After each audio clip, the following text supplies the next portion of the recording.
If you're looking to land an interview with Google, you're going to need to prepare yourself beforehand by doing some research into their interview process and the types of questions they ask potential employees. We have done the research and compiled the requisite information for you in this guide. This comprehensive list of the top 40 plus Google interview questions has been updated and expanded with the most researched and ingenuous answers. Also, make sure you brush up on your interview skills by practicing these sample questions before your big day. Let's go through the topics to be covered today. We will start by going through the interview process a candidate can expect when applying for a position at Google, where we cover the multiple rounds conducted in a regular interview. Next, we take a look at some tips on how to answer the interview questions put forth in an interview with Google. We then cover the top 4 Google interview questions, followed by 40 plus questions with their explanations in order to prepare you for the interview. Let's get started by learning about the interview process at Google. Google interview process. After the application is submitted, the next step is a twofold process consisting of Recruiter Connect and the standard interview rounds. When it comes to the Recruiter Connect, the recruiter can contact the candidate based on his or her profiles on LinkedIn and other employment-oriented online service providers, or if any of his or her friends or acquaintances have referred him or her to the company. However, it's always best to message the recruiters via LinkedIn and apply for the roles on the career page of Google. If the candidate is good in DS and algo skills, it is highly recommended that he or she participate in Google Kickstart, a hiring contest conducted by Google 6 times a year. The recruiters will contact you if the results in those competitions are good enough. After the recruiter contacts you, the standard interview rounds begin. And when it comes to the interview process, Google conducts a total of 7 rounds of interviews. The first 2 are telephonic interviews, where the interviewer mostly asks 1 medium or 2 easy algo DS problems to the candidate, and the candidate has 45 minutes to solve the problems. However, if Kickstart's performance is a success, you move straight to the next round. Next, they have 5 on-site interviews, out of which 4 are algo DS interviews, and 1 is a Googleness interview, which is mostly a behavioral interview. So let's cover the basic part of the interview. There are 2 45-minute telephonic calls during which the interviewer asks you to solve either a medium problem or 2 easy problems from a list of algorithms and DS questions. It is expected that the candidate first explains the solution of the problem to the interviewer and then codes the problem on Google Docs in the given duration of time. Regarding the data structure and algorithms rounds, these are 45-minute interviews where the interviewer shares a Google Doc with the candidate and asks medium to hard problems about algorithms and DS. It is expected that the candidate first explains the solution of the problem to the interviewer and then codes the problem on Google Docs within the given time frame. Finally, there is a round to check the Google lines of a candidate. This is an interview process started by Google in 2020. The goal is to check for cultural compatibility with the company as much as interviewing skills. It is primarily a behavioral interview to check the adaptability of a candidate to the diverse cultural environment of the company. One of the drawbacks of this hiring procedure is that such challenging questions can throw candidates off their game, and they may fail miserably. Answering such questions can be exhausting. However, even though it might help fetch suitable candidates to a few hiring authorities, there is no evidence that these bizarre hypothetical interview questions actually identify capable applicants, which is why they're not in practice today. Let's look at the strategy you can follow to sail through the interview process. How to answer. Even if you're only going to be asked normal interview questions, you shouldn't go in without a strategy, especially when your goal is to impress the interviewer. Start by looking at the job description to understand what the hiring manager will be looking for. This will ensure you give all the pertinent information in your interview. Then, review the company's mission and value statements to learn more about the organization, including its priorities and perspective. And finally, look at Google's profiles for company news about recent accomplishments, or do a quick news search for more details. If you can discuss new developments with the hiring manager during an interview, there's a good chance the interviewer will be impressed. Okay, now you've got some great material to work with. Moving forward, how do you answer the simple, straightforward questions? Well, straightforward questions can be answered with a simple yes or no. To demonstrate, for example, if the hiring manager wants to know if you have a skill, reply with yes or no, followed by telling them how you acquired or used that skill. If your answer is no, or you know little of that skill, explain that you're making an effort to improve in that area. Now, how to handle those tricky interview questions, the ones that don't have a right or a wrong answer. The key here is to adopt the right strategy. Follow the STAR method, which is a structured manner of responding to behavioral based interview questions by discussing a specific situation and providing information about the task, action, and outcome of the situation. But add in the tailoring method, and then make your answers specific to the interview to maximize your chances of getting selected. The tailoring method is essentially a way to customize your job interview to align exclusively with the specific company and position you are seeking. Now that we understand the mental approach on how to tackle these questions, let us go through some of the questions asked in Google interviews. Going through the following will definitely help you in preparing for the final rounds, be it for a technical role or business facing. Questions. It's important to note that the Google interview questions you face will vary depending on the position one is being interviewed for. For instance, a software engineer will not be asked the same set of questions as an HR professional. However, certain common questions can apply to almost any subject or career. So let's start off with some basic questions and move on to the more intricate ones. Number one, what Google product do you use the most, and how can you fix it? This is a question to assess how much you know about Google's offerings. The answer you give doesn't matter, as long as you talk about the company with excitement and say how it's changed your life somehow. A sample answer can be, I use YouTube to find new ideas, gain skills, and explore new subjects, while others use it to promote their work. To provide more customization to the users, I would implement an option to say how the video recommendations are affected by each video. The overload problem may be solved depending on the feedback that the YouTube community wants. Number two, who are Google's top competitors? And does Google stand out from the rest? With this question, the hiring manager can tell if you are familiar with the other companies who are vying for the same position as Google and give you a fair opportunity to mention your relevant strengths. This can be specifically helpful for more creative or experimental roles, such as product managers or software developer jobs, where demonstrating how you are more experienced or better is important. Google's competitors vary depending on the market. Google has the ability to seamlessly integrate its services into one user experience. In addition, Google offers a variety of services, making it versatile and easy to avoid leaving the website to accomplish a task. Number three, how do you go about ensuring that your coworkers are doing what they need to do? Accountability is an integral factor for employers. In the eyes of Google, you want to make sure that you take on your responsibilities and live up to the company's expectations. A hiring manager may favor candidates who can also help their coworkers stay accountable, especially if the company expects a lot of group projects. A sample answer can be, for me, accountability is always a priority. One of the things I do to stay accountable is to track all of my deliverables and associated due dates. A list is how I stay organized, create notifications, and block out time on my calendar as necessary, ensuring I can focus on the task and finish on time when projects are larger.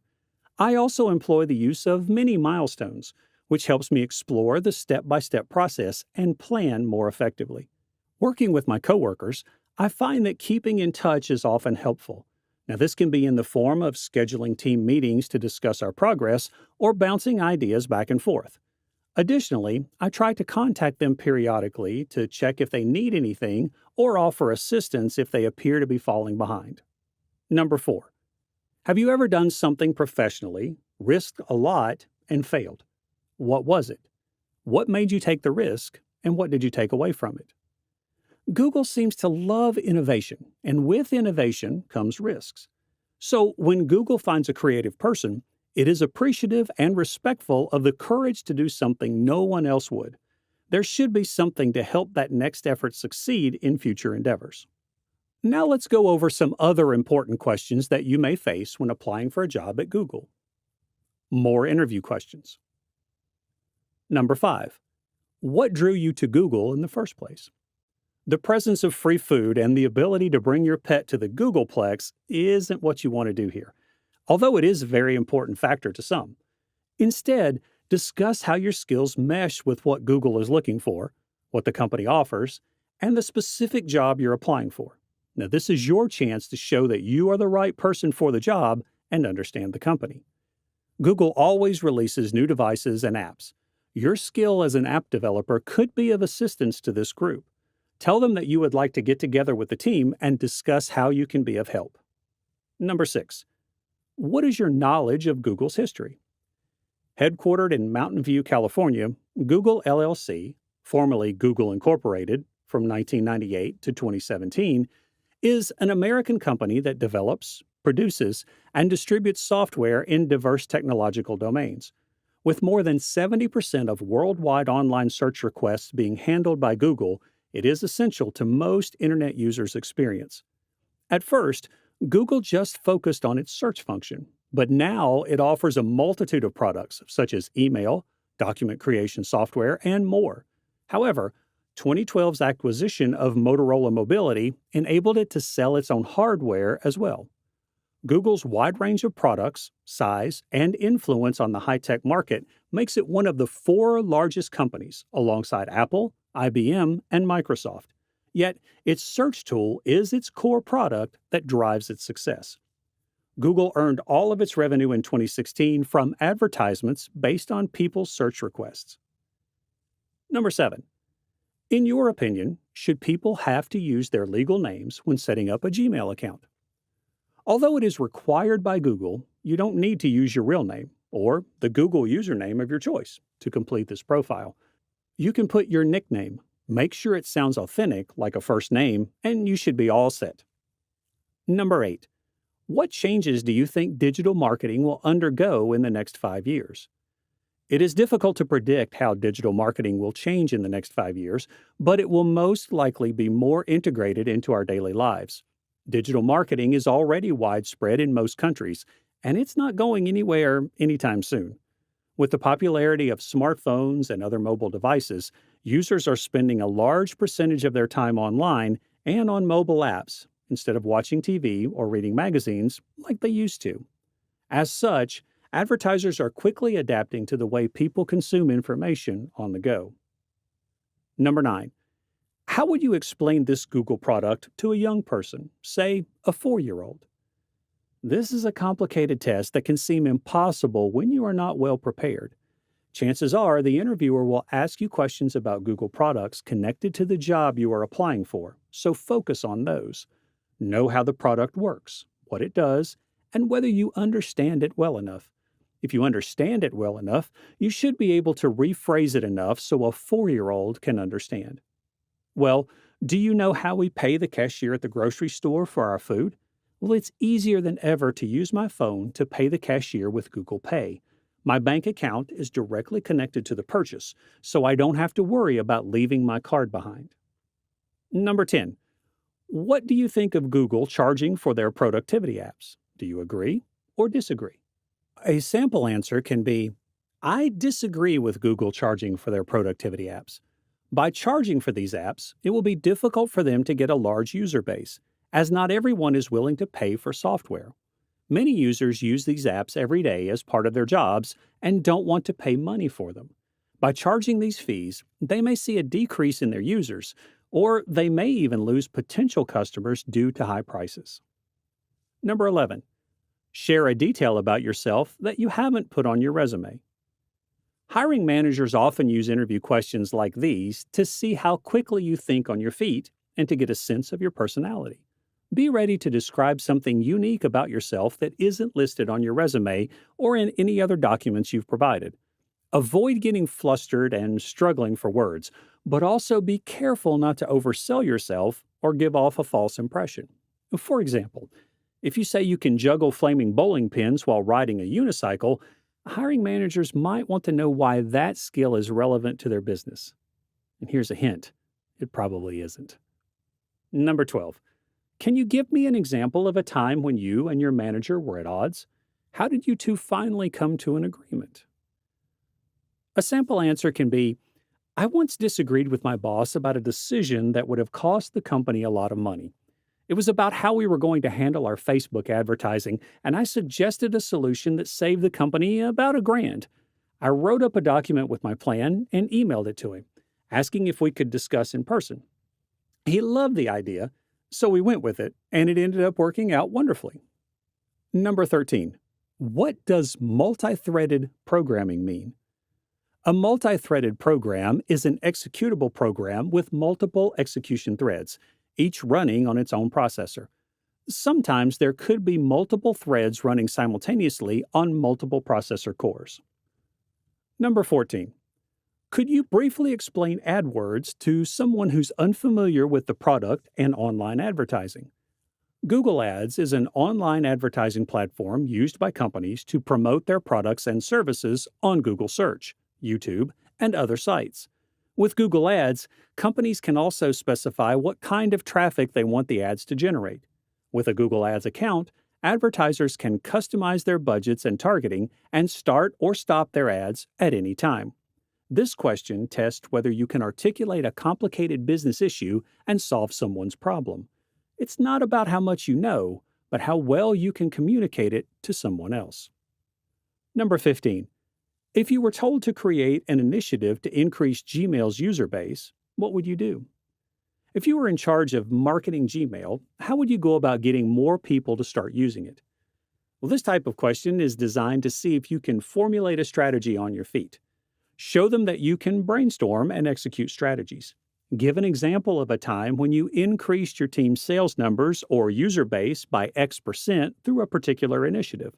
It could be a real situation or something hypothetical.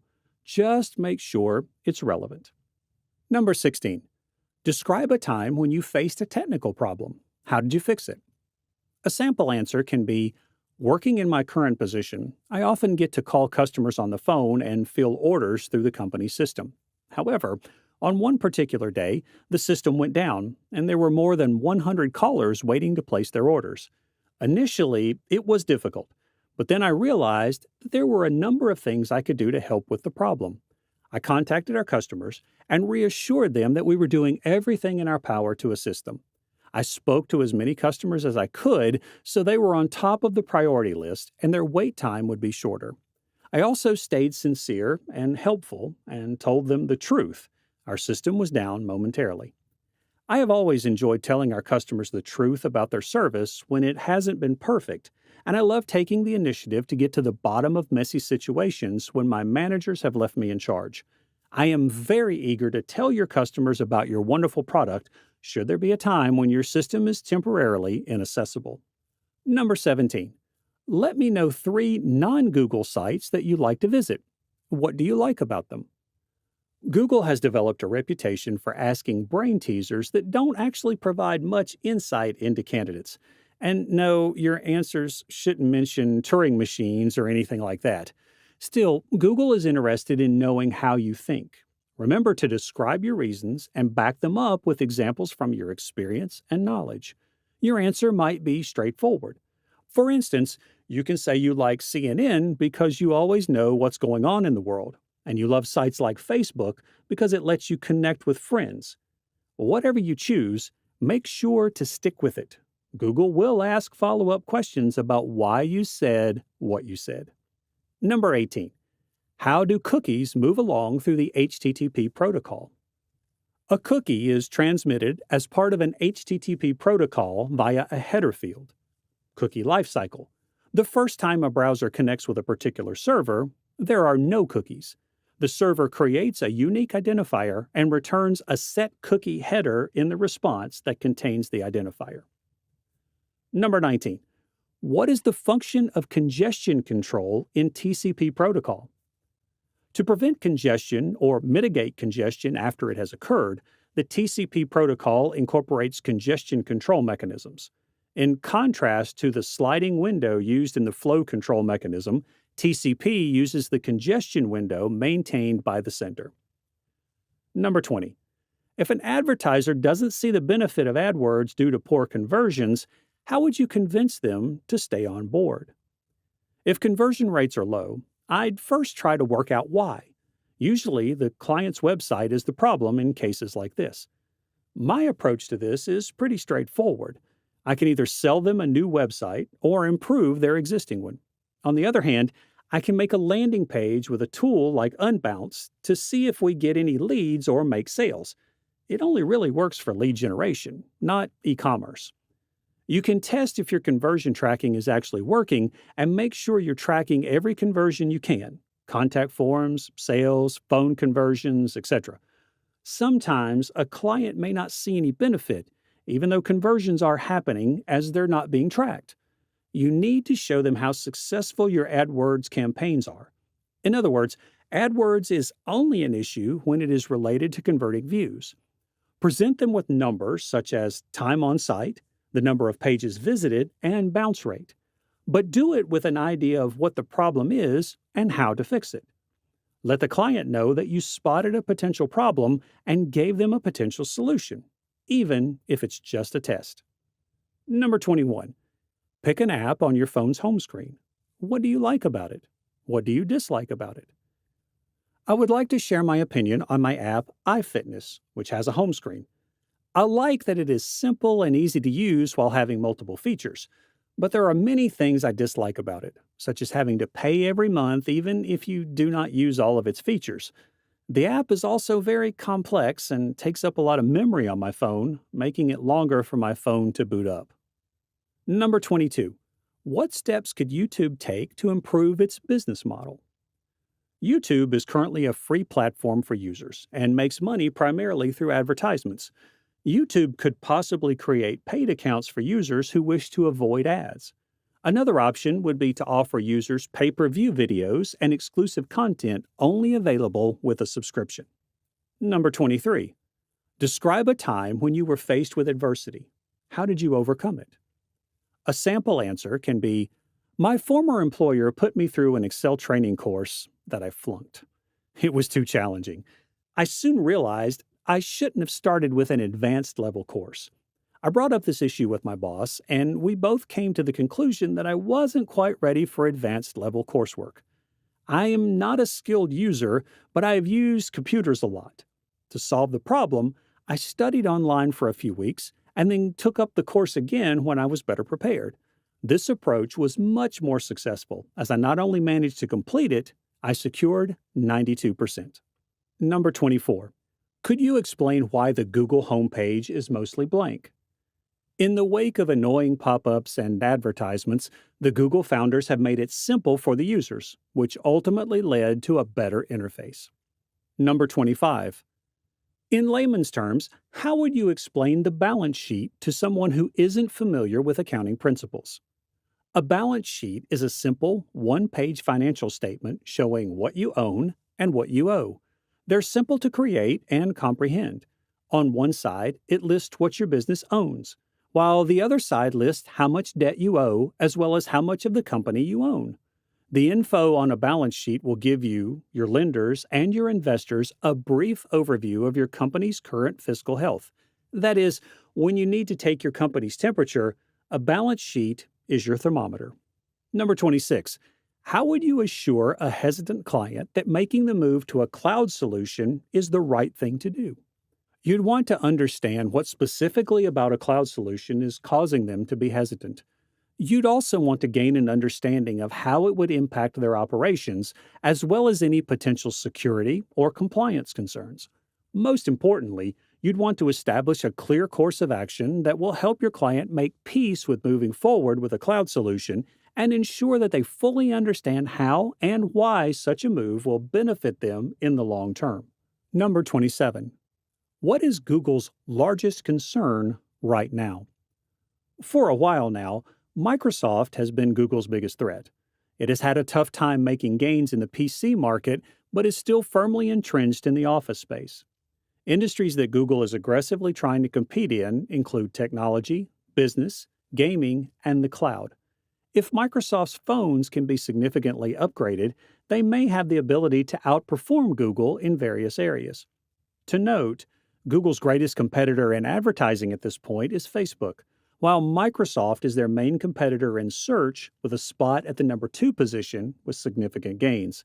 As is the case with many Android based phones, Android companies have moved away from using Android due to their disdain for the way that Google dictates their product, choosing to launch their own alternative software. Number 28. Given an autosuggest issue in a developing country, what steps would you take to correct it?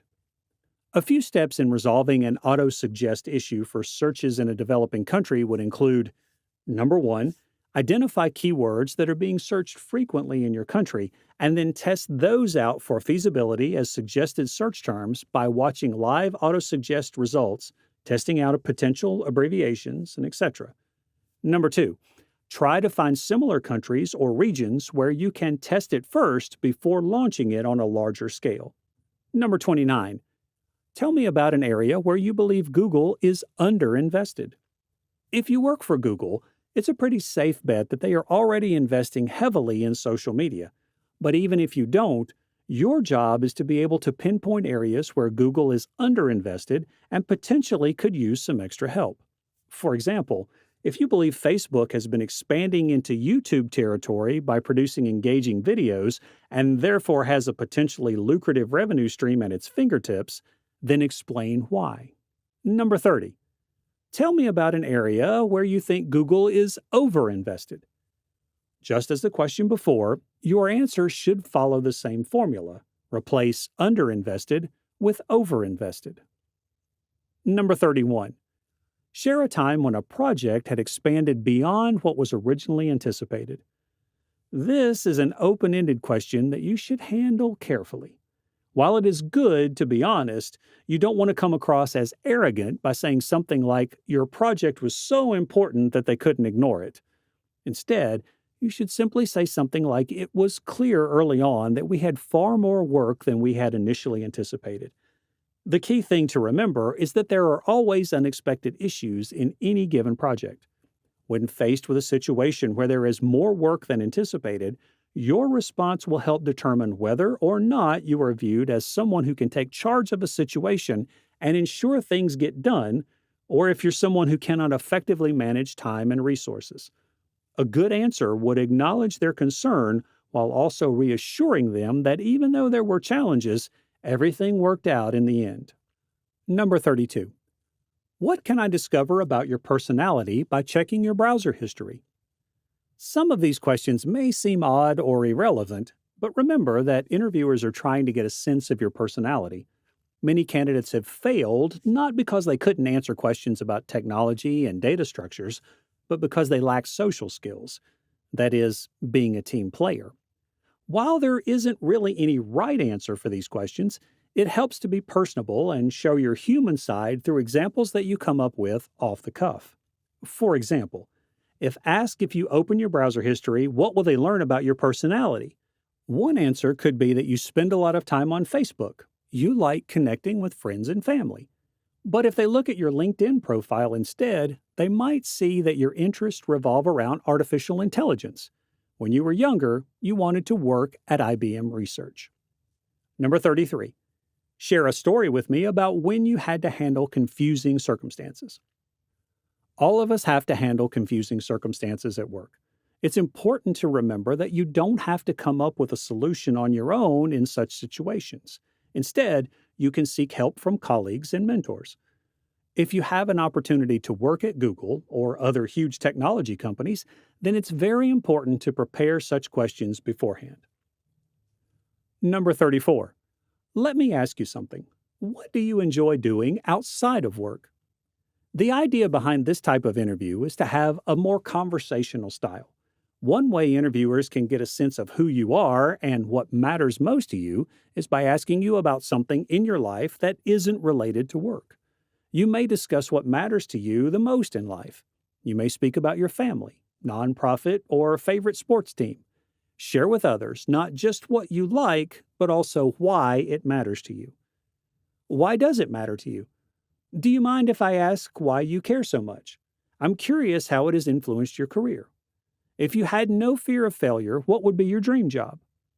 Some companies interview potential candidates by asking them what they would do if they weren't afraid of taking risks and didn't fear trying new things because they want people who are cautious risk takers and can take up challenging assignments.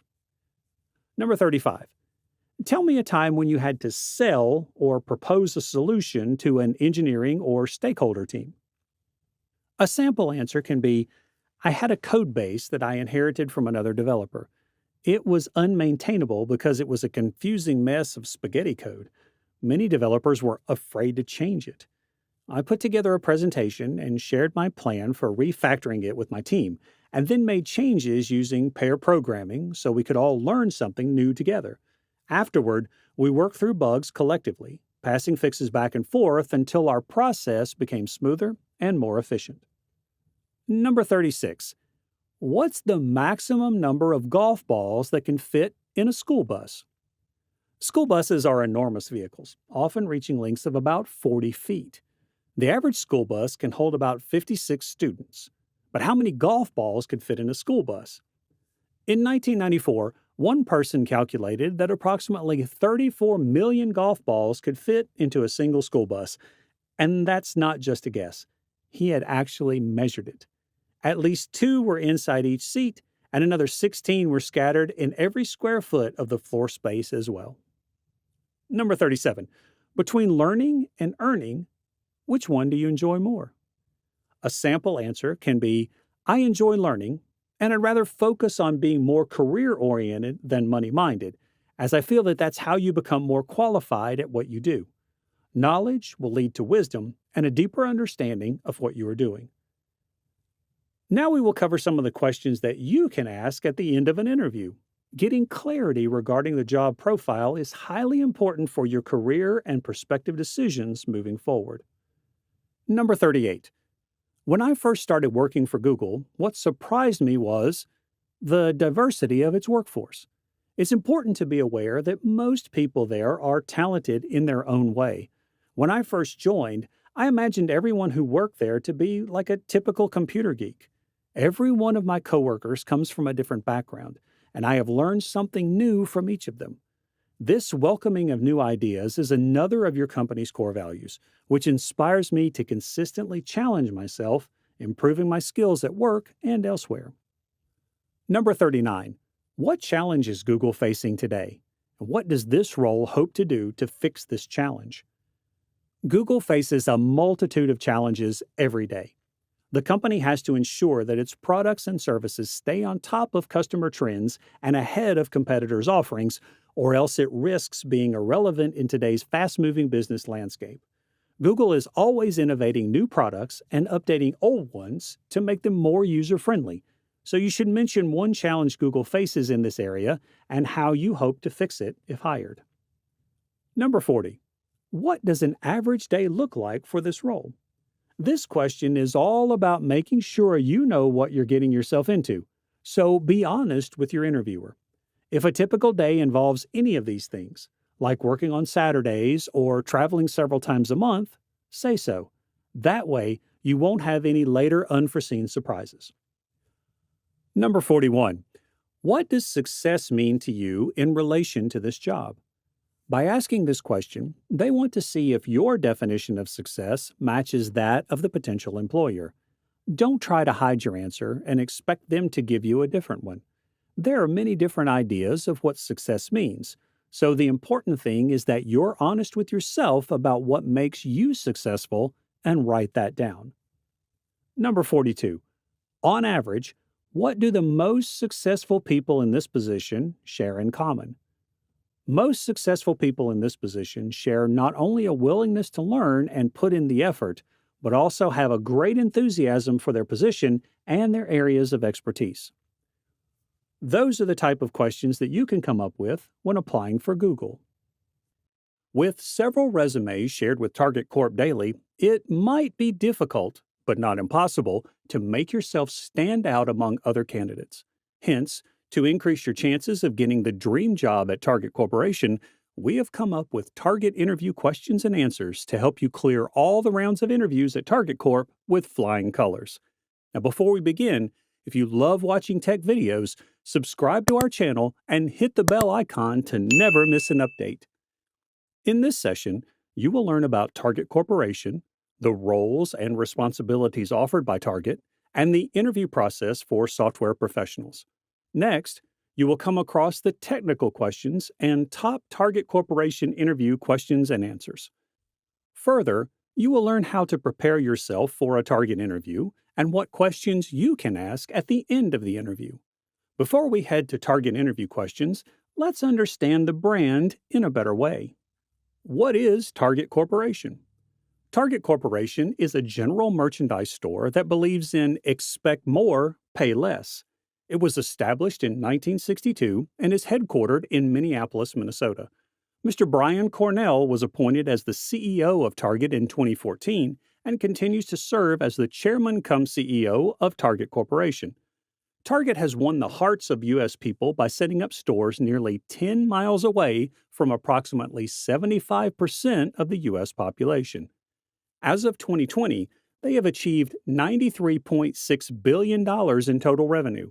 Intending to help everyone, they have established 1,931 stores in the U.S., 51 supply chain facilities, 28 offices located globally, and 45 plus unique brands owned by Target. Target Corporation also contributes to society by donating 5% of the profit to communities. Now, moving on, we will discuss the roles and responsibilities offered by Target. It's essential to know the job role. While on one hand, working in the dream brand holds significant priority, on the other, to work efficiently and achieve the goal, it's essential to understand the role you will be offered and the responsibilities you will be carrying. Target offers 3 categories at the store and corporate levels in which job roles are distributed. The first is store and supply chain careers, the second is supply chain roles, and the third is corporate careers. Let's discuss about the roles and responsibilities in the first category. Store and supply chain careers.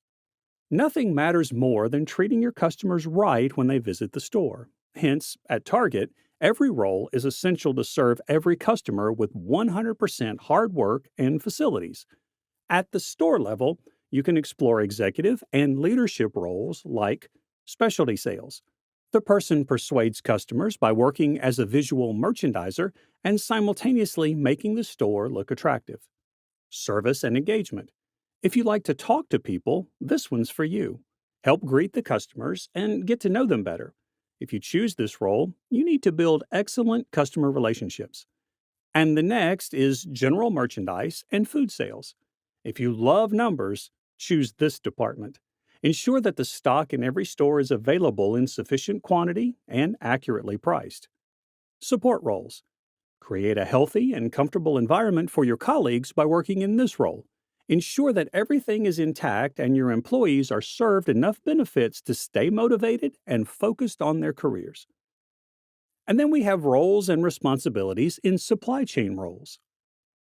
It includes warehouse operations. The person ensures cartons' productive and influential movement in the warehouse. Packing operations. Speedy packing of cartons for a quick stock rollout. Engineering and facilities. Ensure safe and effective processes through general maintenance of pieces of equipment and building. Administrative. Distribute the paperwork for speedy data records, reports, and invoices. Now we have roles and responsibilities for corporate careers. Administrative support. Administrative professionals who can bring ease to daily execution tasks. One will directly work with target managers, directors, VPs, and their respective teams. Global and supply chain logistics. Help the team identify and align the speedy process of getting products delivered faster to maintain happy customers. Product design and development. Set no limit for creativity by working with the product design and development team. Help create new product designs and improve the existing ones. Project management. Establishing projects, identifying the key market, escalating the tasks to achieve company goals. This team plays a crucial role for the whole organization. Business operations. Lead with an entrepreneurial mindset and help the company develop and execute successful enterprise programs. Legal affairs, risk, and compliance. Help the entire team provide internal and external guidance in the law world. Specialization in global affairs, policy, risk management, or employee management will help you get into this team. Finance and accounting. If you are good with numbers and can help evolve the business, you should join the finance and accounting team. Technology. If you love computer language and coding is your favorite gameplay, choose the technology team.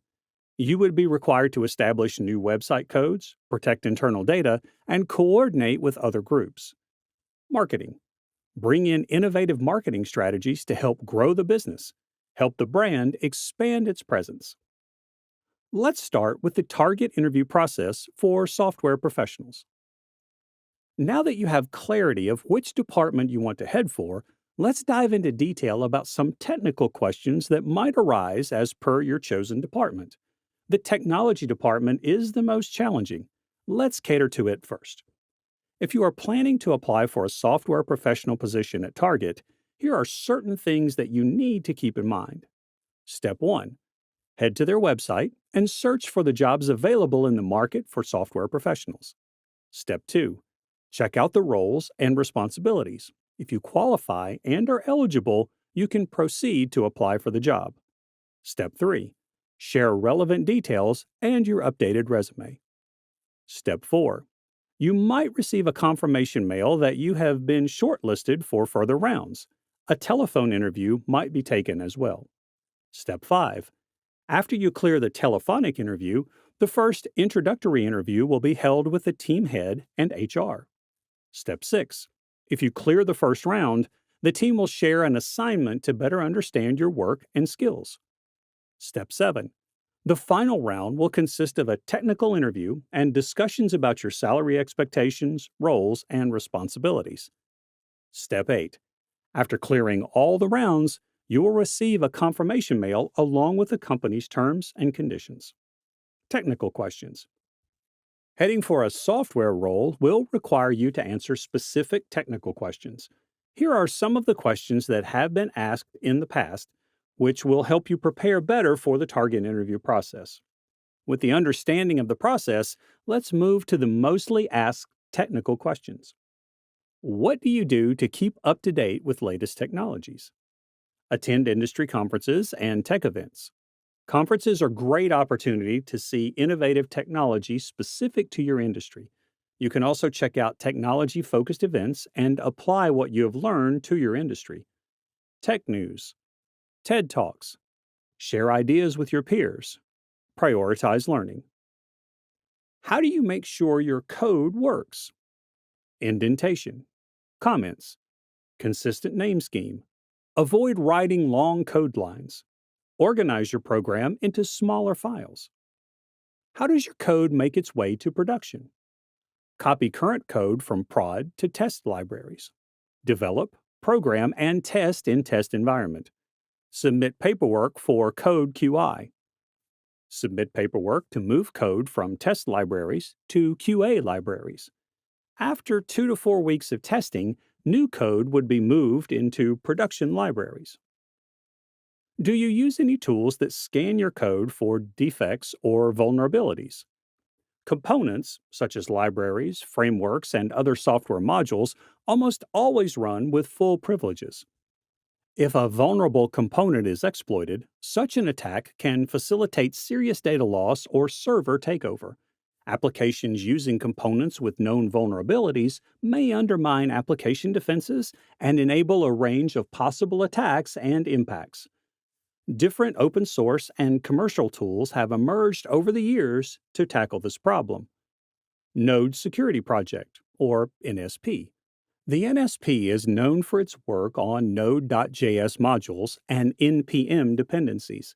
It also provides tools that scan for dependencies and find vulnerabilities using public vulnerability databases such as the NIST National Vulnerability Database, or NVD, as well as its own database, which it builds from the scans it does on NPM modules.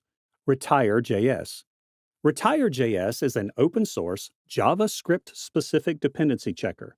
The project is primarily focused on ease of use, and that's why it has multiple components, including a command line scanner and plugins for Grunt, Gulp, Chrome, Firefox, Zap, and Burp. Retire.js also made a site checking service available to JS developers who want to find out if they're using a JavaScript library with known vulnerabilities. OSS Index. OSS Index supports several technologies. It extracts dependency information from NPM, Nugget, Maven Central Repository, Bower, Chocolatey, and MSI, which means it's covering the JavaScript, .NET C#, and Java ecosystems. OSS Index also provides a vulnerability API for free. Dependency Check. Dependency Check is an open-source command line tool from OWASP that is very well maintained. It can be used in a standalone mode as well as in build tools. Dependency Check supports Java, .NET, JavaScript, and Ruby. The tool retrieves its vulnerability information strictly from the NIST NVD.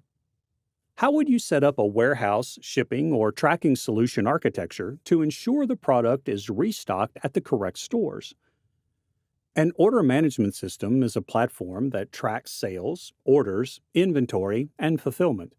It enables the people, processes, and partnerships necessary for products to find their way to the customers who bought them. Today, order management requires a multidimensional system that touches nearly every facet of how your business operates, including customers, sale channels, product information, inventory levels and location, suppliers for purchasing and receiving, customer service, namely returns and refunds, order printing, picking, packing, processing, and shipping. Update inventory levels across all sales channels. Understand which SKUs sell best through each channel and restock accordingly. View best-selling products by region or channel. How do you structure a database? Determine the purpose of your database. This helps prepare you for the remaining steps. Find and organize the information required. Gather all of the types of information you might want to record in the database, such as product name and order number. Divide the information into tables. Divide your information items into major entities or subjects, such as products or orders. Each subject then becomes a table. Turn information items into columns. Decide what information you want to store in each table. Each item becomes a field and is displayed as a column in the table. For example, an employee's table might include fields such as last name and hire date, and specify primary keys. Choose each table's primary key. The primary key is a column that is used to uniquely identify each row. An example might be product ID or order ID. Set up the table relationships. Look at each table and decide how the data in one table is related to the data in other tables. Add fields to tables or create new tables to clarify the relationships as necessary. Refine your design. Analyze your design for errors. Create the tables and add a few records of sample data. See if you can get the results you want from your tables and make adjustments to the design as needed. Apply the normalization rules.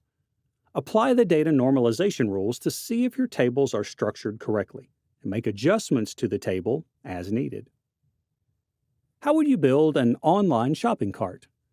Shopping cart software includes the business-facing side and customer-facing side, or front end.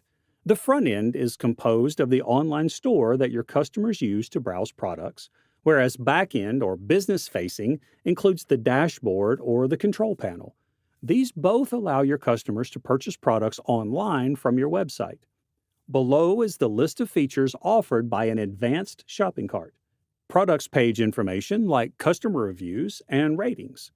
View cart page for viewing the selected products. Search functionality. The integrated blog features to increase your readers. How do you populate a list in C#? List T class in C# represents a strongly typed list of objects. List T provides functionality to create a list of objects, find list items, sort list, search list, and manipulate list items. What is the T in List T? In List T, T is the type of objects. What is immutability in Java? An object is considered immutable if its state cannot change after it is constructed. Maximum reliance on immutable objects is widely accepted as a sound strategy for creating simple, reliable code. Immutable objects are particularly useful in concurrent applications. What is a bucket sort algorithm, and how do you use it? Bucket sort is a sorting algorithm that divides the unsorted array elements into several groups called buckets. Each bucket is then sorted by using any of the suitable sorting algorithms or recursively applying the same bucket algorithm. Finally, the sorted buckets are combined to form a final sorted array. What is the difference between path param and query param? URI parameter, or path param, is basically used to identify a specific resource or resources, whereas query parameter is used to sort or filter those resources. Now we will see a list of top target corporation interview questions and answers to strengthen our preparation. With confidence and good preparation, you can ace Target's interview. Now, here are a few of the vital Target interview questions. Number 1. Tell us something about yourself. Answer this question by sharing your current designation. Head to your educational experience and share your interests and hobbies. Share your skills and qualities that help you perform better. Number 2. What do you know about Target Corporation? Target Corporation is a general merchandise store that believes in expect more, pay less. It was established in 1962 and headquartered in Minneapolis, Minnesota.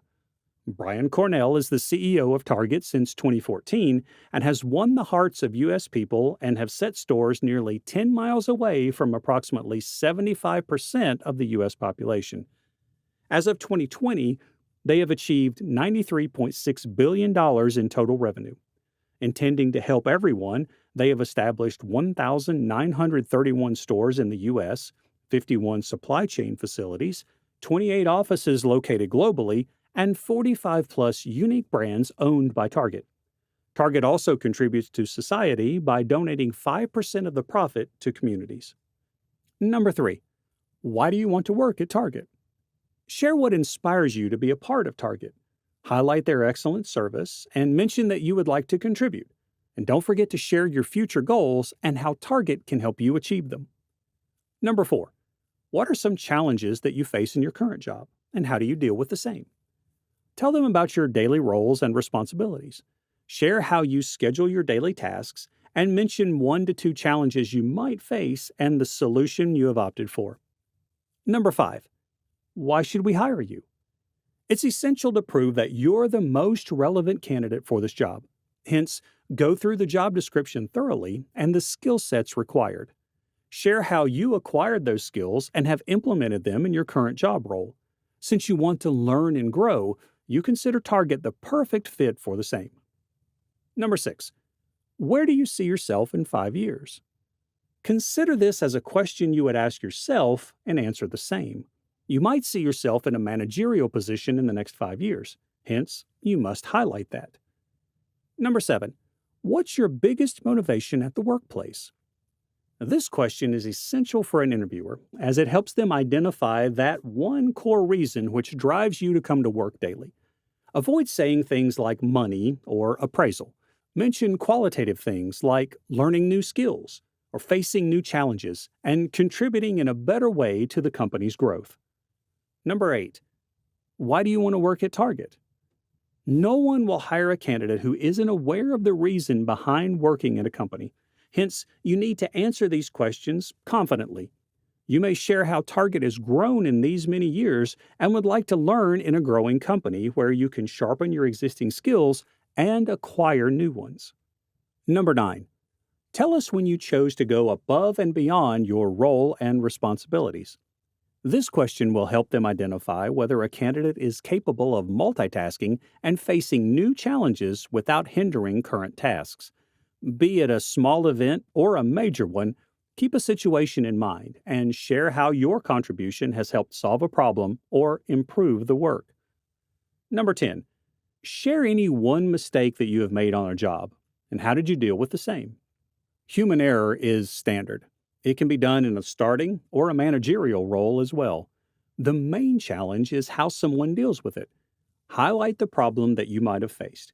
Instead of sharing that you got angry or panicked, share how you dealt with it patiently and came up with 2 or 3 alternatives to resolve the issue. Tell them how you discussed the problem with your team members and head instead of handling it alone. With the help of team coordination, you could resolve the issue. Number 11. What makes a good team member? A good team member keeps a balance between personal and team growth. Hence, good team members maintain equality, show empathy, and take charge of their work and support team members. Number 12. Tell us about a time when you disagreed with a team member. What was the outcome? At this point, an interviewer will like to understand whether a candidate will lead to disputes in the team or will keep the team happy and satisfied. At this question, highlight how patiently you listened to other team members' opinions and came to a midpoint where both of your points were considered. Number 13. If 2 different managers gave you 2 conflicting priorities, how would you decide what to do? If both priorities are equally important, you will consider which one is more urgent instead of promising that you will be able to do both tasks. Discuss with your managers the priorities and how you will like to deal with them. At this point, it's essential to communicate. Number 14. What does your day look like? The interviewer wants to understand what significant tasks a candidate can pick in a day. Hence, answering this question is essential. Share details of the tasks that you perform daily. To avoid confusion, jot down your tasks before the interview. Number 15. How do you motivate yourself to attempt these daily tasks? Share how important it is to learn and practice a skill for a person to grow professionally, and that's the motivation you carry with you. Number 16. Share your 3 weak points. This will help an interviewer know whether a candidate has opted for the proper role or not. For example, if you're interviewing for a position in the PR team, you must have strong communication skills. But design skills might not hold that much importance. So you can mention that you're curious to learn design skills but weren't able to do it yet. Hence, that skill is your weakness. Number 17. Do you prefer to work alone or with your team members? This question is vital to understand whether you're a team person or a standalone one. Mention how you prefer to work with your team members in some tasks and set a specific checklist for yourself while working, which you like to do alone. Number 18. How important is it to engage with other team members? One can't stay limited to their team and work for the rest of their life. Hence, engaging with other team members and know them better is important. It will help in understanding how different departments work and acquire new skills and learning. Number 19. What do you want to improve at Target? This question will help an interviewer know about loopholes in the company from a third person. But it's important to highlight the problems positively. For example, you can say, I think social media performance is doing well. However, bringing in affiliate marketing might help us increase social media revenue, which is not the focus right now. Hence, I would like to bring my skill sets in to initiate the same and help Target grow in a better way. Number 20. Tell us about a time when you were innovative at your job. This is important for Target team members as it will help them know whether a candidate can bring in new innovative ideas to improve the work condition or add something exciting. Hence, share a loophole you might have identified in your current team and how you helped resolve or reduce the problem. Number 21. What are your short-term and long-term goals? An interviewer would like to know whether a job role is doing justice to an individual's goals. Hence, it is essential to share your short-term and long-term goals aligned with the job role. Number 22. What do you like to do outside of work? Target believes every individual should have a life outside work and shouldn't stay stressed about work 24 hours. Hence, share your hobbies or things you like to do when you leave work. It can be as simple as hanging out with friends or taking a stroll. Number 23. What's the one subject you have loved the most in your college? They might ask certain things about your college life if you're applying for a fresher position. They need to understand whether the career you're going to opt for aligns with your interest. Number 24. What are some of your leadership experiences? A leadership quality doesn't necessarily develop with your designation or work experience. It comes from within. At an executive level or managerial level, highlight 2 or 3 experiences where you have taken the lead and guided your team members. Number 25. What do you like about your current company? Share points that convinced you to join your current team. It can be good company policies, team unity, or etc. Number 26. What do you dislike about your company? Well, this is a tricky question. You will have to play it smart here. Instead of listing down the disadvantages directly, mention that it's a growing company and every company does its experiments. You can also say, instead of highlighting the things I don't like, I would like to highlight the places where they can improve. Changing the tone of the answer will positively impact the interviewer. Number 27. What are the specific things you expect after you join Target? Highlight that you expect a space where you can learn new things, sharpen your existing skills, and have a supportive team. A place that will help you keep a balance between your professional and personal life. Number 28. Share the achievements that you have gained outside your office life. Gentle reminder, you don't have to share your school certificates. You have to share if you have any hobbies and passionately follow them outside the office world. Number 29. Why are you looking out for a new job? This is a question that strikes every interviewer. Instead of mentioning negative points about the company, share that you would like to grow in your career and that you consider this is the right time to take a step ahead. Number 30. How do you evaluate your success? Start your answer by mentioning that you have set your own KRAs considering primary company objectives, and you have divided those KRAs on a daily or weekly basis. After a point, you evaluate those points and measure the success at your workplace. Number 31. What do you like the least about your job? Here, share the opportunities or skills you would like to explore instead of highlighting negative points about your current job. For example, while in this job, I can handle social media accounts for 2 brands, but I am looking forward to learning performance marketing alongside enhancing my career in social media marketing. Number 32.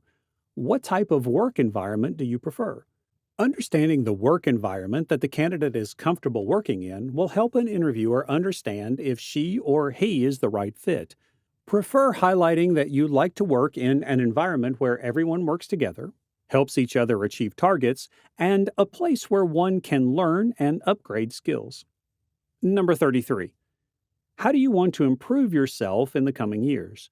Share how you perceive your future and the things you would like to do to achieve the same. For example, in the next 5 years, I want to pursue a master's course, 3 short-term online studies, and a routine that will help me balance my professional and personal life.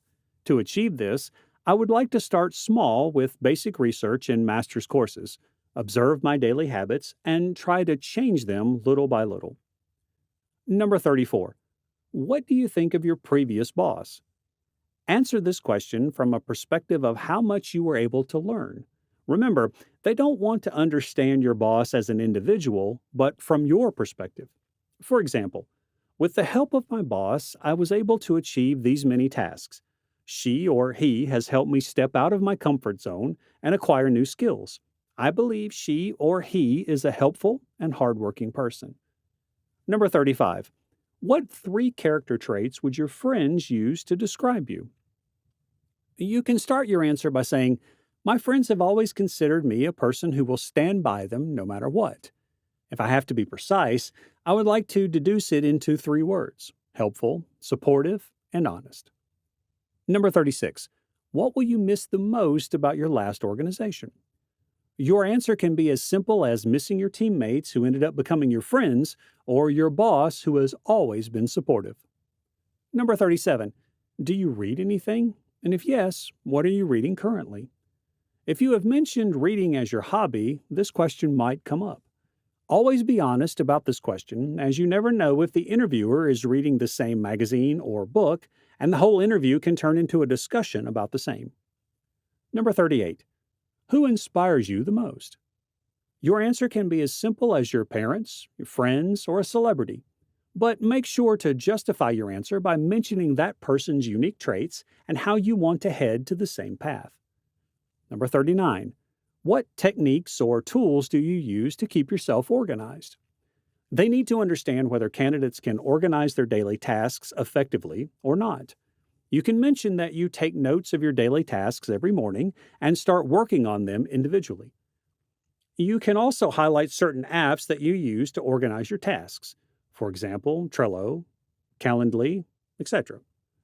Number 40. What is your mission statement? A personal mission statement will define who you are as a person, the goals in your life, and how you would like to pursue them. Most importantly, it answers why you consider those goals a priority. Now, some points to remember to prepare yourself for a target interview. Target interview questions can be a little tricky. Hence, it's important to stay prepared beforehand and never lose hope. Keep the following things in mind when preparing for a target interview. Get to know the company in the best way possible.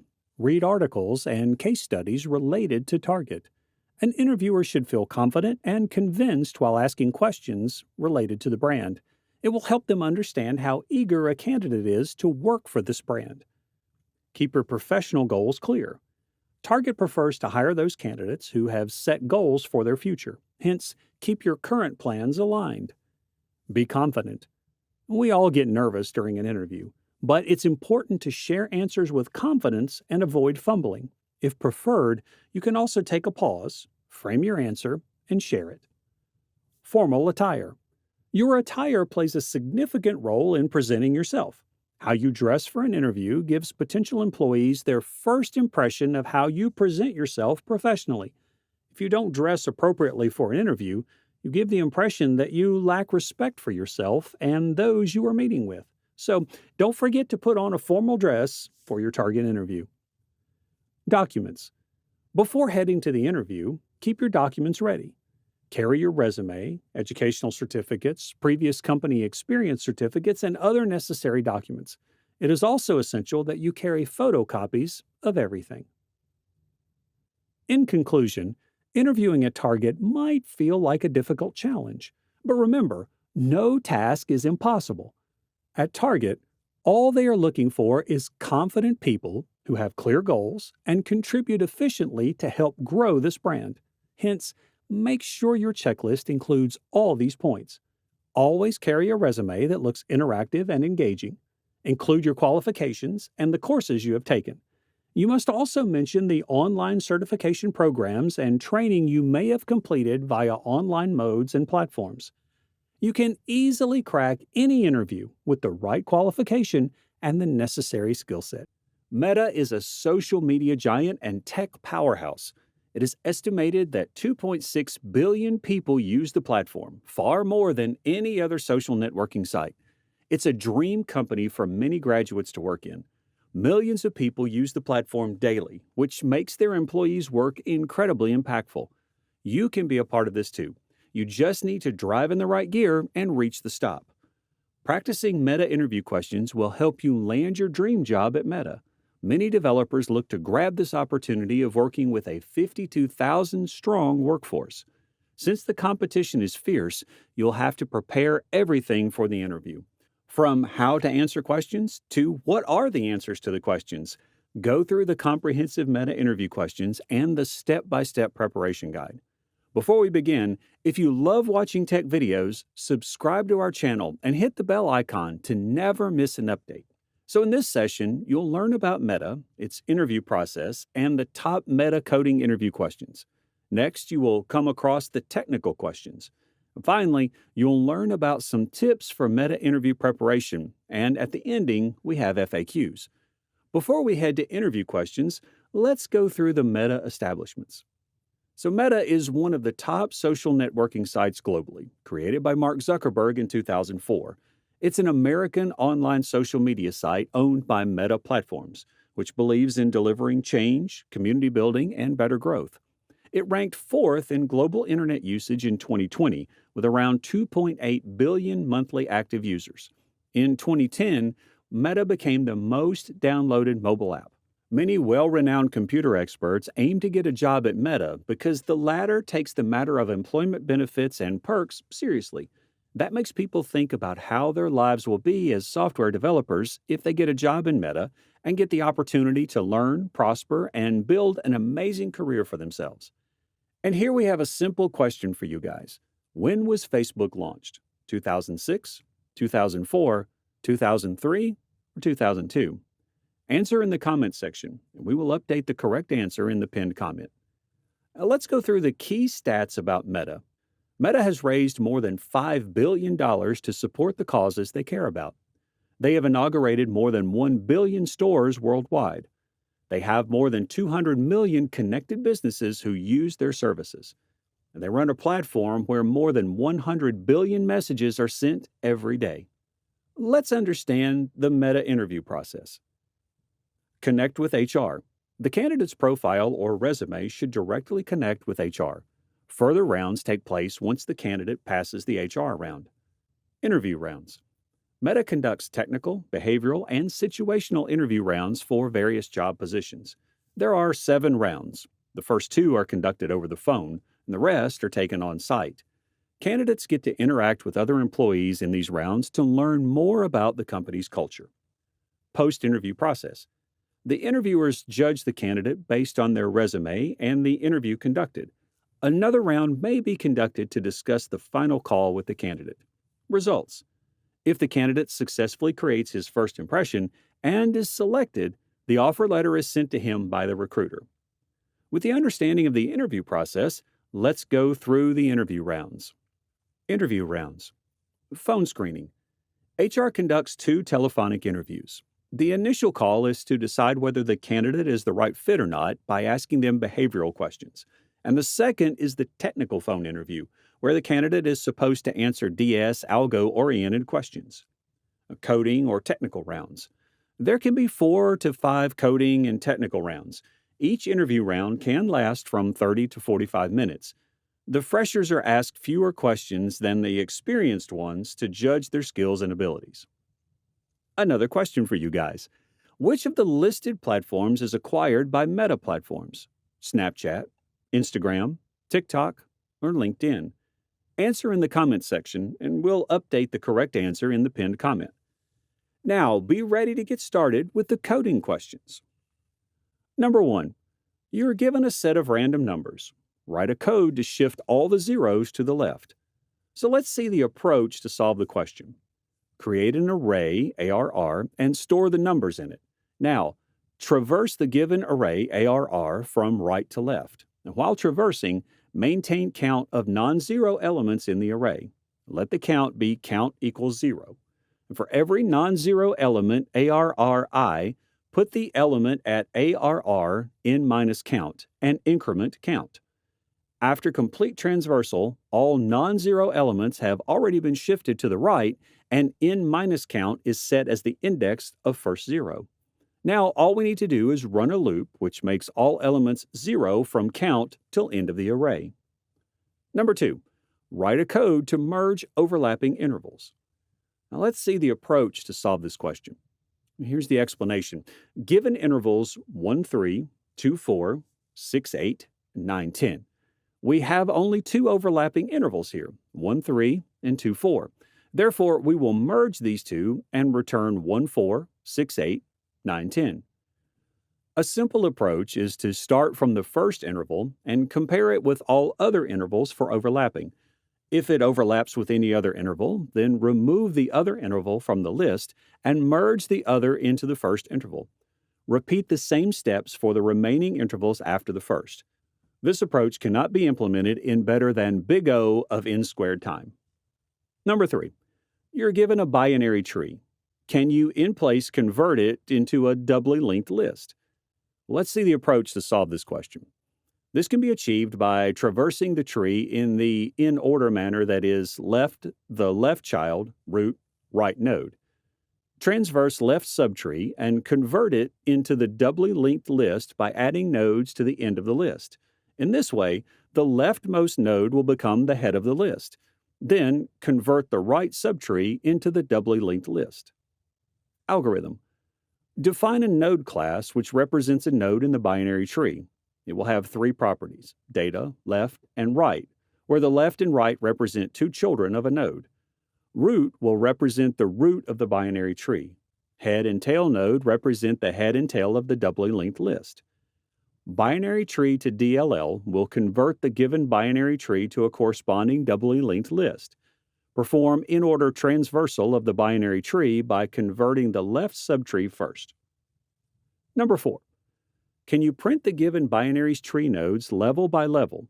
In other words, print all nodes of level 1 first, then level 2, and so on. Level order transverse of a tree is breadth first traversal for the tree. A simple solution is to print all nodes of level 1 first, followed by level 2 until level h, where h is the tree's height. The basic solution to this is use function to print a current level. There are basically two functions. One is to print all nodes at a given level, print current level, and the other is to print the level order traversal of the tree, print level order. Print level order makes use of the print current level to print nodes at all levels one by one, starting from the root. Number 5. The sky is dark blue. Can you reverse the order of this string? To do this, we first calculate how many words are present in the string. Then, we shift each word at the end of the string to the left, ensuring the words we shifted already remain unaffected. Sounds simple, but no. First, we shift the rightmost word by shifting each letter in the word to the left of the string. Now, the tricky part is handling the space after the word blue. We need to move the space at the end of the string right after the word. For this, we shift just once, only within the substring "the sky is," so the space at the end of the string moves before the letter T. Once the word is shifted, we need to repeat the same process, but only for the substring "the sky is." Number 6. You are given 4 words: apple, pear, peer, and pie. Can this be completely segmented? If yes, then how? You are given a dictionary of words and a large input string. You have to find out whether the input string can be completely segmented into the words of a given dictionary. You can solve this problem by segmenting the large string at each possible position to see if the string can be completely segmented to words in the dictionary. If you write the algorithm in steps, it will be as follows. Number 7. Here is a list of daily stock prices. Return the buy and sell prices to maximize the profit. Max profit with at most 2 transactions equals max profit with 1 transaction and subarray price 0 to I, plus max profit with 1 transaction and subarray price I plus 1 to n minus 1. I varies from 0 to n minus 1. Number 1, create a table profit 0 to n minus 1 and initialize all values in it 0. Number 2, transverse price from right to left and update profit I such that profit I stores maximum profit achievable from 1 transaction in subarray price I to n minus 1. Number 3, transverse price from left to right and update profit I such that profit I stores maximum profit such that profit I contains maximum achievable profit from 2 transactions in subarray price 0 to I. And number 4, return profit n minus 1. Those were some main recurring coding questions from Meta. There's a set of technical questions that are asked more frequently. Let's start with them. Number 1, how will you convert decimal numbers between 1 to 3999 to Roman numerals? Also, can you do the reverse? How? 1,000, 900, 500, 400, 100, 90, 50, 40, 10, 9, 5, 4, 1. Base value, which is just smaller or equal to the given number, will be the initial base value, or largest base value. Divide the number by its largest base value. The corresponding base symbol will be repeated quotient times. The remainder will then become the number for future division and repetitions. The process will be repeated until the number becomes 0. Number 2. Can you find the triplets whose sum is 0? Here's the approach. The naive approach runs 3 loops and check one by one that sum of 3 elements is 0 or not. If the sum of 3 elements is 0, then print elements, otherwise print not found. The algorithm. Run 3 nested loops with loop counter I, j, k. The first loops will run from 0 to n-3, and the second loop from I plus 1 to n-2, and the third loop from j plus 1 to n-1. The loop counter represents the 3 elements of the triplet. Check if the sum of elements at the ith, jth, and kth is equal to 0 or not. If yes, print the sum, else continue. Number 3. What is the largest subset whose elements are Fibonacci numbers? A simple solution is to iterate through all elements of a given array. For every number, check if it is Fibonacci or not. If yes, add it to the result. Number 4. Calculate the maximum value using the plus or multiply sign between 2 numbers in the given string. The task is pretty simple, as we can get the maximum value on multiplying all values, but the point is to handle the case of 0 and 1. In other words, on multiplying with 0 and 1, we get the lower value as compared to adding with 0 and 1. So use the multiplication sign between any 2 numbers except numbers containing 0 and 1, and use the plus sign if any of the numbers is 0 and 1. Number 5. How will you convert the ternary expression to a binary tree? If we see the symbol question mark, then we add the next character as the left child of the root. If we see the symbol colon, then we add it as the right child of the current root. Do this process until we traverse all elements of the string. Number 6. How will you count all distinct pairs with differences equal to k? A simple solution is to consider all pairs one by one and check the difference between every pair. Following program implements the simple solution. We run 2 loops. The outer loop picks the first element of the pair. The inner loop looks for the other element. This solution doesn't work if there are duplicates in the array, as the requirement is to count only distinct pairs. Number 7. Given is an array of positive integers. Can you find the smallest subarray's length whose sum of elements is greater than a given number k? A simple solution is to use 2 nested loops.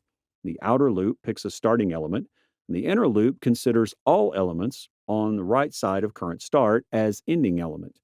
Whenever the sum of elements between current start and end becomes more than the given number, update the result if current length is smaller than the smallest length so far. Number 8. You have to find if the string is k palindrome or not. Can you do that? Explanation. String cannot become palindrome by removing only one character. The task is to transform the given string into its reverse by removing at most k characters from it. The problem is basically a variation of edit distance. We can modify the edit distance program to consider the given string and its reverse as input, and the only operation allowed is deletion. Since the given string is compared with its reverse, we will do at most n deletions from the first string and n deletions from the second string to make them equal. Therefore, for a string to be k palindrome, 2 times n is less than or equal to 2 times k should hold true. Below are the detailed steps of the algorithm. Process all characters one by one, starting from either the left or right sides of both strings. Let us traverse from the right corner. There are 2 possibilities for every pair of characters being traversed. If the last characters of the 2 strings are the same, we ignore last characters and count for remaining strings. So if we recur for lengths m-1 and n-1, where m is the length of string 1 and n is the length of string 2. If the last characters are not the same, we consider removing the operation on the last character of the first string and the last character of the second string. Recursively compute the minimum cost for the operations and take a minimum of two values. Remove last character from string 1, recur for m minus 1 and n, and remove last character from string 2, recur for m and n minus 1. Number 9. How will you find the minimum depth of a binary tree? The minimum depth is the number of nodes along the shortest path from the root node down to the nearest leaf node. The idea is to traverse the given binary tree. For every node, check if it is a leaf node. If yes, then return 1. If not leaf node, then if the left subtree is null, then recur for the right subtree. And if the right subtree is null, then recur for the left subtree. If both left and right subtrees are not null, then take the minimum of two heights. Below is the implementation of the above idea. And another approach is level order traversal. Number 10. You're given an unsorted array of non-negative integers and an integer sum. Can you find a continuous subarray that adds to a given sum? Explanation. Sum of elements between indices 1 and 4 is 4 plus 0 plus 0 plus 3 equals 7. The idea is to consider all subarrays one by one and check the sum of every subarray. Following program implements the given idea. Run two loops. The outer loop picks a starting point I, and the inner loop tries all subarrays starting from I. Traverse the array from start to end. For every index, start another loop from I to the end of array to get all subarrays starting from I. Keep a variable current sum to calculate the sum of every subarray. For every index in inner loop, update current sum equals current sum plus array j. If the current sum is equal to the given sum, then print the subarray. Number 11. You can see two unsorted arrays. How will you find all pairs whose sum is x? A naive approach is to simply run two loops and pick elements from both arrays. One by one, check that both elements' sum is equal to given value x or not. Number 12. Given are the 10 activities with their start and end times. Compute a schedule where the greatest number of activities take place. Greedy approach can be used to find the solution since we want to maximize the count of activities that can be executed. This approach will greedily choose an activity with the earliest finish time at every step, thus yielding an optimal solution. The greedy choice is to always pick the next activity whose finish time is least among the remaining activities and the start time is more than or equal to the finish time of the previously selected activity. We can sort the activities according to their finishing time so that we always consider the next activity as minimum finishing time activity. So number 1, sort the activities according to their finishing time. Number 2, select the first activity from the sorted array and print it. Number 3, do the following for the remaining activities in the sorted array. A. If the start time of this activity is greater than or equal to the finish time of the previously selected activity, then select this activity and print it. Number 13. What is the next number of the sequence 1, 11, 21, 1211? In each number, 1 is increasing and decreasing, the ones place. If you look at the two numbers in the tens place, it's also increasing after each sequence. Then see the third line. After the 2, the 1 is also increasing and decreasing. And at last, we will add 1, as the 1 is added every time, as with the 2. Number 14. Given are two strings with binary numbers. Find the result obtained by adding those two binary strings and return the result as a binary string. The idea is to start from the last characters of two strings and compute the digit sum one by one. If the sum becomes more than 1, then store carry for the next digits. Number 15. Rearrange the given string of alphabets in sorted order and all the integers present in the string. Number 1. Start traversing the given string. A. If an alphabet comes, increment its occurrence count into a hash table. B. If an integer comes, then store it separately by summing it up every time. 2. Using hash table, append all the characters first into a string and then at the end append the integers.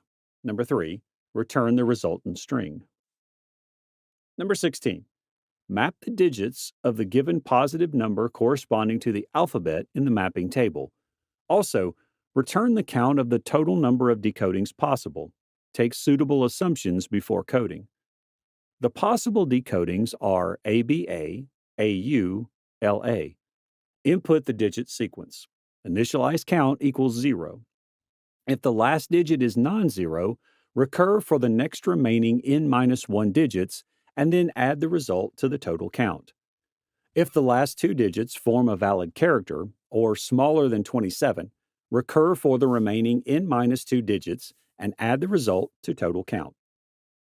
Number 17. Can you rotate the given square matrix by 90 degrees in a clockwise direction? The transformation should be done in quadratic time and in place. To solve the question without any extra space, rotate the array in form of squares, dividing the matrix into squares or cycles. For example, a 4x4 matrix will have two cycles. The first cycle is formed by its first row, last column, last row, and first column. The second cycle is formed by second row, second to last column, second to last row, and second column. The idea is for each square cycle, swap the elements involved with the corresponding cell in the matrix in clockwise direction. Here's the approach. The approach is similar to in-place rotate square matrix by 90 degrees. Set 1. The only thing that is different is to print the elements of the cycle in a clockwise direction. In other words, an n by n matrix will have floor n divided by 2 square cycles. For example, a 3x3 matrix will have one cycle. The cycle is formed by its first row, last column, last row, and first column. For each square cycle, we swap the elements involved with the corresponding. Number 18. State which histogram has the largest rectangular area. Also, return the area of the largest histogram. A simple solution is to one by one consider all bars as starting points and calculate the area of all rectangles, starting with every bar. Finally, return the maximum of all possible areas. Time complexity of this solution would be big O for n squared. We can use divide and conquer to solve this in big O for n log n time. The idea is to find the minimum value in the given array. Once we have an index of the minimum value, the max area is the maximum of the following three values. Maximum area in left side of minimum value, not including the min value. Maximum area in right side of minimum value, not including the min value. Number of bars multiplied by minimum value. The areas in the left and right of the minimum value bar can be calculated recursively. If we use linear search to find the minimum value, then the worst case time complexity of this algorithm becomes big O for n squared. In the worst case, we always have n-1 elements on one side and 0 elements on the other side. And if the finding minimum takes big O for n time, we get the recurrence similar to the worst case of quicksort. Number 19. You are given integers in the form of an array. How will you print the largest subarray sum having at least k numbers? A simple solution is to generate all subarrays of size k, compute their sums, and finally return the maximum of all sums. The time complexity of this solution is big O for n times k. An efficient solution is based on the fact that the sum of a subarray, or window, of size k can be obtained in big O for 1 time using the sum of the previous subarray, or window, of size k. Except for the first array of size k, for other subarrays, we compute the sum by removing the first element of the last window and adding the last element of the current window. Number 20. Return the product of the two integers represented as strings. We start from the last digit of the second number and multiply it with the first number. Then we multiply the second digit of the second number with the first number, and so on. We add all these multiplications, and while adding, we put ith multiplications shifted. Tips for meta interview preparation. Whether you will give your first interview over the phone, via a video call, or on-site on Meta, the following tips will help you get an edge over your fellow candidates. Have a clear approach to answering the interview's behavioral, technical, and situational questions. Focus on every detail of the design the interviewer has asked. Answer the technical questions, keeping in mind their practical applications. Provide a realistic solution to the problem with different approaches. Highlight the experiences and your ability to work in different typical situations. Do not panic if the question sounds alien to you. Try to relate to something similar. And if that doesn't work, politely state that you cannot recall the answer to the question. Practice coding and boost your ability to solve coding related problems quickly. Research various topics such as hash maps, arrays, strings, queues, hash tables, stacks, sorts, graphs, searches, and more, and increase the depth of knowledge. Practice time management by attempting several mock interviews to simulate the interview experience. FAQs. Number 1. How many rounds of interviews does Meta have? Well, the recruiters at Meta look for the right fit during the recruitment process. Usually, there are 3 rounds of interviews for the developer role. However, the numbers can increase depending on the candidate's experience and answers. The first round is the phone screening. The second is the on-site interview, and the third could be done by HR to make the final decisions before taking you on board. Number 2, why do you want to work at Meta? It is the most frequently asked Meta interview question. The recruiter asks this question to figure out how motivated a candidate is about working at Meta. If you're applying for a developer role, you must answer this question by stating your future aspirations of growing as a developer for the company. If you're applying for the role of a senior developer, then you must state your experiences and how your abilities will contribute to the company. Number 3, which programming language is used in a Meta interview? Is Python allowed in coding interviews? For Meta interview questions, you must be adept in Java, C++, Python, Perl, and Ruby. It would be best if you stick with one language, depending on your comfortability while answering the questions in the interview. Number 4, is it hard to get hired at Meta? Like other top tech companies, getting a job at Meta can be challenging. But with the right skill set, in-depth knowledge, and experience, anyone can crack the interview at Meta. They look for aspirants who have the agility to solve problems, the presence of mind, and are keen to learn and grow with them. Number 5, what are the different levels of software engineers at Meta? Instead of calling different engineers principal, fellow, senior, etc., Meta has different levels for software engineers who are bifurcated based on their salary. There are 6 levels of software engineer positions, 1 to 6 at Meta. Number 6, how can I get a job at Meta? Well, the first stage is to read the job description carefully. You have to prepare yourself to match the expectations of the recruiters at Meta. Keep the documents ready with yourself. Research the company, its vision, and the working environment, and most importantly, practice the Meta interview questions mentioned above to nail the interview in your first attempt. Keep a positive attitude while answering the questions if you want to create a strong impact on the interviews. Number 7, what are the benefits of working at Meta?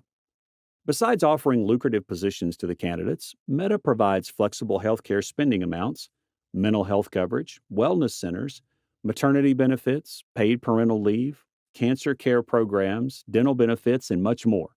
According to a survey conducted by Glassdoor in 2021, Meta was voted as one of the best places to work.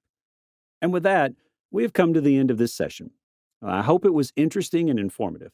And if you liked it, please let us know in the comments below. And also, subscribe to our channel and stay tuned for more from Simplilearn.